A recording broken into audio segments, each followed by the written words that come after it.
What's up, ladies and gentlemen? I'm Aeron. This is the Wrestle YouTube channel, and this is WWE Raw in 3 minutes. I know that I'm really alone because I watch Raw every week. Alcohol numbs the pain. It must not be a good suicide story if he can tell it. As I've spoken about. Raw opens with the almighty Bobby Lashley, who, to be fair, looks peng. He looks like CeeLo Green if he was upgraded as a Pokemon to the final level. Just saying.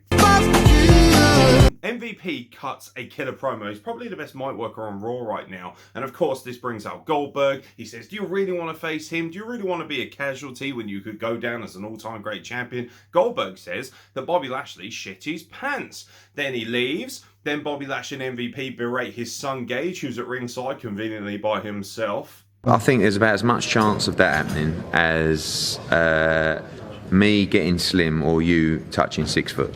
Then Goldberg comes back, which, to be fair, actually makes sense, and spears MVP rather shitly, if I'm being honest. Am I hyped for this rivalry? No. But I will say one thing, it does feel like two behemoths clashing, and that will draw money for the casual fan at SummerSlam. Drew McIntyre versus Jinder's cronies in a handicap match. Doesn't really start off well, gets a disqualification before you know it, and then Drew fends them off with a sword. Holy bull!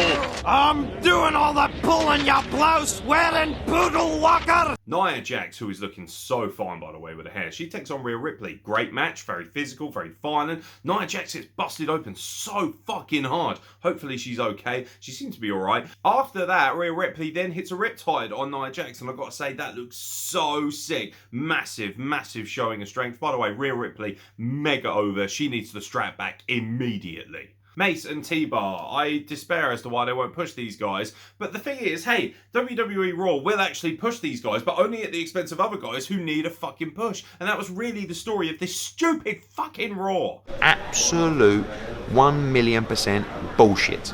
Bullshit. So they're up against my boys. Representation, Middle Eastern representation to be exact. Mustafa Ali and Mansoor. Great tag team. Love the energy. So of course, the hometown boy's going to get a win in front of his hometown crowd, right? Nah, Vince McMahon says, fuck you, you're Middle Eastern. I'm watching this week and I think you look like a terrorist. And of course, Mace and T-Bar get the win, which means that Mansoor and Ali, after one fantastic win, are already completely cut off at the legs because 50-50 booking is for retards.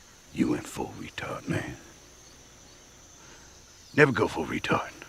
Seriously, Vince McMahon has all the self-awareness of a meth head with a hot spoon. Omos beats Matt Riddle in 2 minutes. Stop it. Get some help.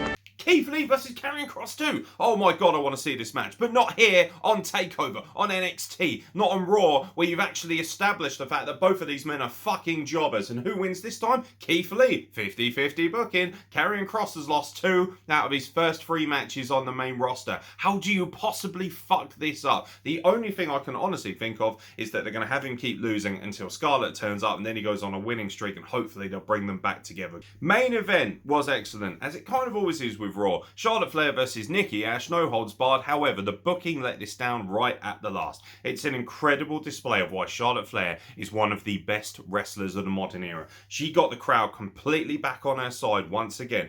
Not even with Rhea Ripley this time.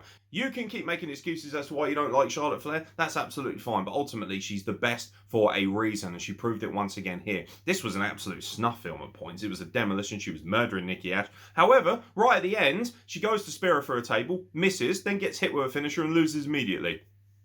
So Nikki Ash can take 10 minutes of the worst punishment known to man. And I get that's the story.